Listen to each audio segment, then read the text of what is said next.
আজকে আমরা দেখব বাবাকে ছেলে কত ভালোবাসে। দেখেন ভিডিওতে এই ছোট্ট ছেলেটাকে তার মা আদর করে স্কুলে পাঠাচ্ছে, আর বাবা হাতে কিছু টাকা দেয় গাড়িতে করে যাওয়ার জন্য স্কুলে। কিন্তু সে একটা আঙ্কেলের বাইকে করে যাচ্ছে যেন টাকা না দিতে হয়। টাকাগুলো সে নিজের কাছে জোগাড় করে রাখে, আর এসে দেখে বাবা কষ্ট করে বস্তা কাঁধে দিয়ে কিভাবে টাকা উপার্জন করতেছে। এটা দেখে ছোট্ট বাচ্চাটার কাছে খুবই খারাপ লাগে। এখন আজ আবার স্কুলে যাওয়ার জন্য বাবা টাকা দিয়ে যায়। এখন আবারও স্কুল থেকে আসার পথে বাবার কষ্ট দেখে বাচ্চাটা বাবা বস্তা কাঁধে করে নিয়ে করতেছে, আর বাবাকে মালিক এগুলো করার পরও বকাবকি করতেছে।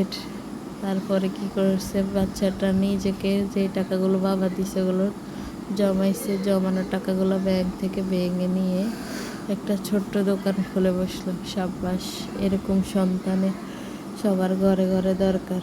দেখেন বাচ্চাটার এইটা দেখে বাবা কতটা সুখের হাসি, সুখের কান্না করতেছে। দেখেন বাবার দুঃখ বাচ্চাটা সইতে পারলো না।